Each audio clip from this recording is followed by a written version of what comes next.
দর্শক, স্বাগত জানাচ্ছি সারাদিনের সংবাদে। প্রতিদিনের আয়োজন রাত 11টার শীর্ষ সংবাদে। সারা বিশ্বের গুরুত্বপূর্ণ সব সংবাদের শিরোনাম জেনে নিন শুরুতেই। অন্তর্বর্তী সরকারের সাবেক উপদেষ্টাদের বিরুদ্ধে দুর্নীতির শত শত অভিযোগ। অন্যদিকে এই সময়ে অভ্যন্তরীণ ঋণ বেড়েছে 1,12,000 কোটি টাকা। পুলিশে 180 সার্জেন্ট ও 10,000 কনস্টেবল দ্রুত নিয়োগ, জানালেন স্বরাষ্ট্রমন্ত্রী। অন্যদিকে দেশে 1 লাখ স্বাস্থ্যকর্মী নিয়োগ করা হবে বললেন স্বাস্থ্য প্রতিমন্ত্রী। মোহাম্মদ শাহাবুদ্দিনকে অপসারণ করে নতুন রাষ্ট্রপতি নিয়োগে আইনি নোটিশ।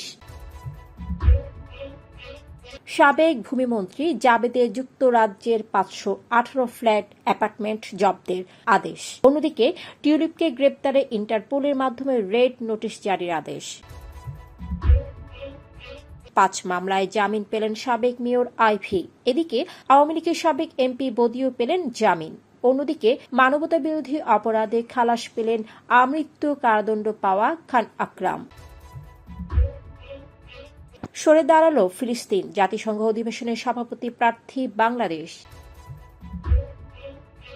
ভারত মধ্যপ্রাচ্য আফ্রিকাকে সঙ্গে নিয়ে হেক্সাগন জোট করতে চান নেতানিয়াহু। 5 মার্চের মধ্যে সব হজযাত্রীর ভিসা সম্পন্ন করতে মন্ত্রণালয়ের চিঠি। শুধু বেচাকেনা নয়, বইমেলা হোক শিল্প ও সংস্কৃতির সূতিকাগার, বললেন প্রধানমন্ত্রী তারেক রহমান। বইমেলার করলেন উদ্বোধন। এদিকে 9 বিশিষ্ট ব্যক্তি ও 1 প্রতিষ্ঠানকে 21 পদক তুলে দেন প্রধানমন্ত্রী। জাতীয় সঙ্গীত লিখতে না পারায় নিয়োগ পরীক্ষায় বাদ পড়লেন সব প্রার্থী। শুনছিলেন সংবাদ শিরোনাম, এবারে বিস্তারিত। ফ্যাশন ব্র্যান্ড মানে আর্ট। ডক্টর মোহাম্মদ ইউনূসের নেতৃত্বে সদ্য বিদায়ী অন্তর্বর্তী সরকারের উপদেষ্টাদের বিরুদ্ধে শত শত দুর্নীতির অভিযোগ জমা পড়েছে দুর্নীতি দমন কমিশনের কার্যালয়ে। দায়িত্ব ছাড়া 1 সপ্তাহের মধ্যে এই উপদেষ্টাদের বিরুদ্ধে এসব লিখিত অভিযোগ জমা পড়েছে। দুদকের একজন দায়িত্বশীল কর্মকর্তা জানান, যে হারে অভিযোগ আসছে তাতে মনে হচ্ছে অভিযোগের রেকর্ড হবে। অধিকাংশ অভিযোগে অভিযোগকারীদের নাম প্রকাশ করেননি, তবে কয়েকটি অভিযোগে অভিযোগকারীর নাম পরিচয় উল্লেখ করেই লিখিত চিঠি দিয়েছেন দুদকে। দুদক সূত্রে জানা গেছে, দুদক অন্য সব অভিযোগ যেভাবে যাচাই করে এসব অভিযোগও একইভাবে যাচাই করা হবে।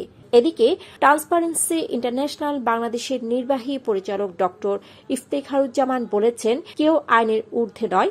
অভিযোগ তদন্ত করে সত্যতা পাওয়া গেলে অবশ্যই তাদের বিরুদ্ধে ব্যবস্থা নেওয়া উচিত। সূত্র জানিয়েছে, সাবেক প্রধান উপদেষ্টা ডক্টর মোহাম্মদ ইউনূস সহ প্রায় সব উপদেষ্টার বিরুদ্ধেই দুর্নীতির অভিযোগ উঠেছে।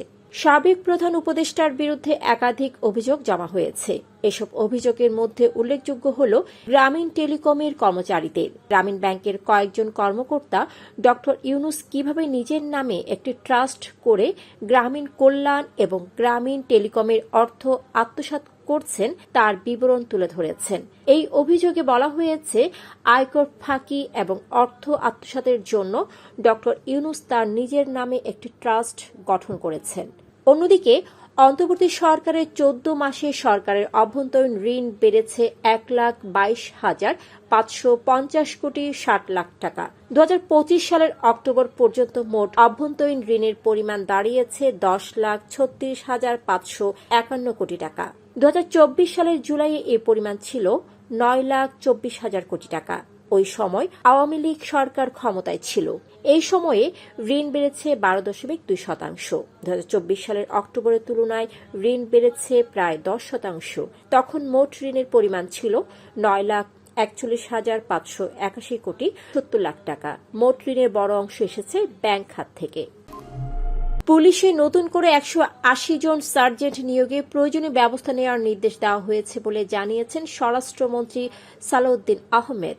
আজ বৃহস্পতিবার সচিবালয়ের স্বরাষ্ট্র মন্ত্রণালয়ের সামনে তিনি সাংবাদিকদের বলেন, এগুলো পুলিশের শূন্য পদ, পরীক্ষার মাধ্যমে দ্রুত নিয়োগ দেওয়া হবে। এছাড়া অর্থ মন্ত্রণালয় ছাড়পত্র পেলে আরও 10,000 নতুন কনস্টেবল নিয়োগ দেওয়া হবে বলে জানান স্বরাষ্ট্রমন্ত্রী। এর বাইরে উপপরিদর্শক এবং বাংলাদেশ কর্ম কমিশনের মাধ্যমে সহকারী পুলিশ সুপার নিয়োগ দেওয়া হবে।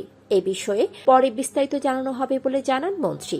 অন্যদিকে স্বাস্থ্যসেবার মানোন্নয়নে শিগগির দেশে 1 লাখ কর্মী নিয়োগ দেওয়ার কথা বলেছেন স্বাস্থ্য প্রতিমন্ত্রী এম.এ. মুহিত। বৃহস্পতিবার সিরাজগঞ্জ 250 শয্যা বিশিষ্ট হাসপাতাল পরিদর্শনে গিয়ে তিনি বলেন, নির্বাচনে ইস্তেহারে স্বাস্থ্য খাতকে সবচেয়ে গুরুত্ব ও অগ্রাধিকার দেওয়া হয়েছে। এই খাতে বাজেট বৃদ্ধি সহ তৃণমূল পর্যায়ে স্বাস্থ্যসেবা পৌঁছে দিতে শীঘ্রই 1 লাখ স্বাস্থ্যকর্মী নিয়োগ করা হবে।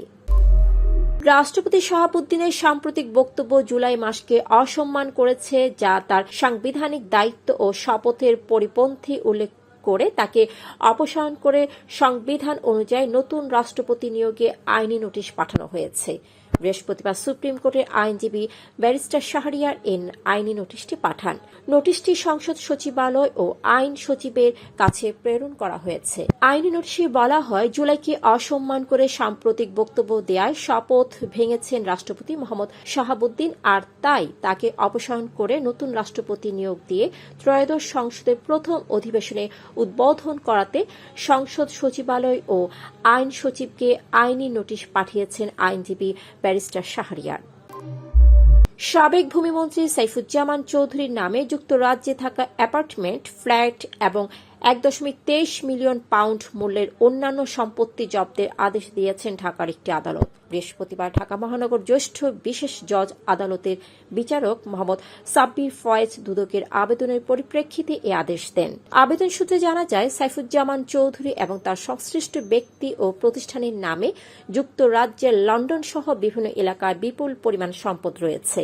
অন্যদিকে দুর্নীতির মামলায় সাবেক প্রধানমন্ত্রী শেখ হাসিনার ভাগ্নি ও শেখ রেহানার মেয়ে ব্রিটিশ এমপি টিউলিপ রিজওয়ানা সিদ্দিককে গ্রেপ্তারে ইন্টারপোলের মাধ্যমে রেড নোটিশ জারির আদেশ দিয়েছেন আদালত। দুদকের আবেদনের পরিপ্রেক্ষিতে ঢাকার মেট্রোপলিটন সিনিয়র স্পেশাল জজ মোহাম্মদ সাব্বির ফয়েজ বৃহস্পতিবার এ আদেশ দেন। দুদকের আবেদনে বলা হয়, তার বিরুদ্ধে ক্ষমতার অপব্যবহার করে কোনো টাকা পরিশোধ না করেই অবৈধ পারিতোষিক হিসেবে ইস্টার্ন হাউজিং লিমিটেডের কাছ থেকে অবৈধ সুবিধা নিয়ে রেজিস্ট্রি দলিল মূলে ফ্ল্যাটের দখল বুঝে নেওয়ার অভিযোগে মামলা দায়ের করা হয়েছে। বৈষম্য বিরোধী আন্দোলনের সময় 4টি হত্যা মামলা সহ 5 মামলায় নারায়ণগঞ্জ সিটি কর্পোরেশনের সাবেক মেয়র সেলিনা হায়াত আইভিকে জামিন দিয়েছেন হাইকোর্ট। বৃহস্পতিবার বিচারপতি কে.এম. জাহিদ সরোয়ার কাজলের নেতৃত্বাধীন হাইকোর্ট বেঞ্চ এ আদেশ দেন। সেলিনা হায়াত আইভি গত বছরের 9 মে ভোরে নারায়ণগঞ্জ শহরের দেওভোগে নিজ বাসা থেকে গ্রেফতার হন। এদিকে বৈষম্য বিরোধী আন্দোলন চলাকালে 2024 সালের 4 আগস্ট বগুড়ায় সংগঠিত সহিংসতার ঘটনায় দায়ের করা এক মামলায় কক্সবাজারের উখিয়া টেকনাফ আসনের সাবেক এমপি আব্দুর রহমান বদিকে 6 মাসের জামিন মঞ্জুর করে আদেশ দিয়েছেন হাইকোর্ট। বৃহস্পতিবার এই আদেশ দেন হাইকোর্টের একটি বেঞ্চ। আব্দুর রহমান বদি আওয়ামী লীগের প্রার্থী হিসেবে 9ম ও 10ম জাতীয় সংসদ নির্বাচনে কক্সবাজার 4 আসন থেকে সংসদ সদস্য হিসেবে নির্বাচিত হন।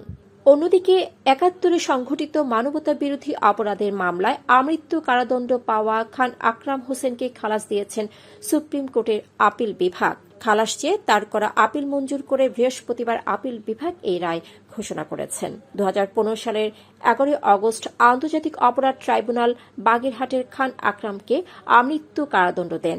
রায়ের পর খান আকরাম আপিল করেন। খান আকরামের বিরুদ্ধে 1971 সালে বাগেরহাটের বিভিন্ন এলাকায় মানবতা বিরোধী অপরাধের অভিযোগ আনেন প্রসিকিউশন। জাতিসংঘের 81তম সাধারণ পরিষদের সভাপতি পদে প্রতিদ্বন্দ্বিতার জন্য পররাষ্ট্রমন্ত্রী ড খলিলুর রহমানকে আনুষ্ঠানিকভাবে মনোনয়ন দিয়েছে বাংলাদেশ সরকার। প্রায় 4 দশক পর বিশ্ব সংস্থার এই গুরুত্বপূর্ণ নেতৃত্বে ফেরার লক্ষ্যেই কূটনৈতিক তৎপরতা শুরু হয়েছে। আগামী 2রা জুন নিউ ইয়র্কে অবস্থিত জাতিসংঘ সদর দফতরের সাধারণ পরিষদ হলে ভোট গ্রহণ অনুষ্ঠিত হবে। ফিলিস্তিন শুরুতে প্রার্থিতা ঘোষণা করলেও শেষ পর্যন্ত তারা সরে দাঁড়ায়। তাদের পক্ষ থেকে জানানো হয়েছে, কয়েকটি প্রভাবশালী দেশের কূটনৈতিক চাপের কারণেই এই সিদ্ধান্ত নিতে হয়েছে।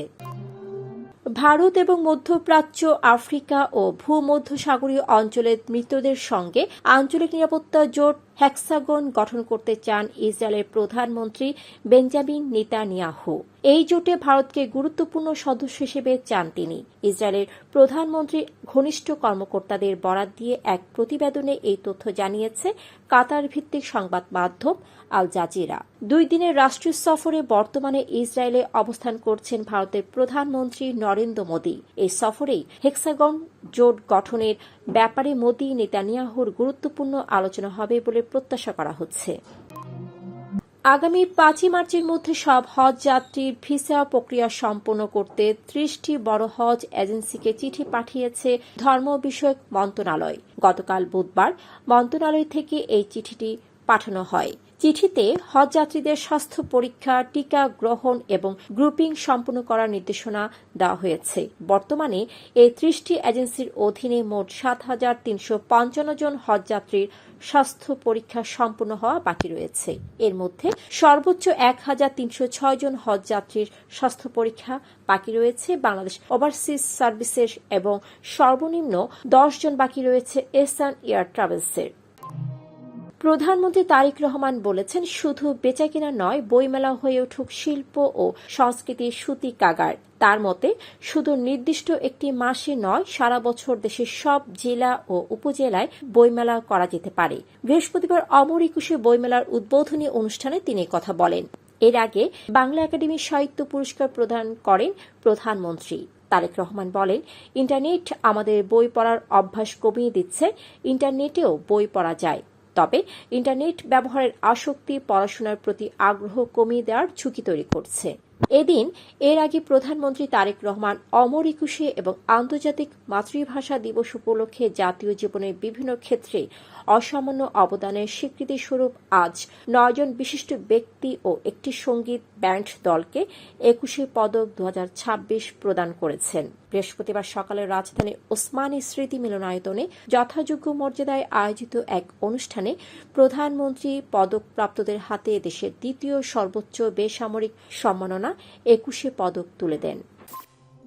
পঞ্চগড়ের তেঁতুলিয়ায় 4টি ইউনিয়নে গ্রাম পুলিশের নিয়োগ পরীক্ষায় অংশ নেওয়া কেউ উত্তীর্ণ হতে পারেননি। জাতীয় সঙ্গীত সঠিকভাবে লিখতে না পারায় 38 জন পরীক্ষার্থীর সবাই অকৃতকার্য হয়েছেন বলে জানিয়েছেন নিয়োগ সংশ্লিষ্টরা। গতকাল বুধবার তেঁতুলিয়া উপজেলা পরিষদ হলরুমে গ্রাম পুলিশের এই নিয়োগ পরীক্ষা অনুষ্ঠিত হয়। উপজেলা প্রশাসন জানায়, তেঁতুলিয়া উপজেলার তিরন-ই-হাট, তেঁতুলিয়া, শালবাহান ও দেবনগর ইউনিয়নের গ্রাম পুলিশের 5টি শূন্য পদে মোট 38 জন পরীক্ষার্থী অংশ নেন। সুপ্রিয় দর্শক, এতক্ষণ আমাদের সাথে থাকার জন্য ধন্যবাদ। প্রতি মুহূর্তে দেশ বিদেশের গুরুত্বপূর্ণ সব সংবাদ জানতে ভিজিট করুন www.saradinissangbad.com। Fashion brand Mali Art. Men's, ladies, and kids wear. Art. Be smart.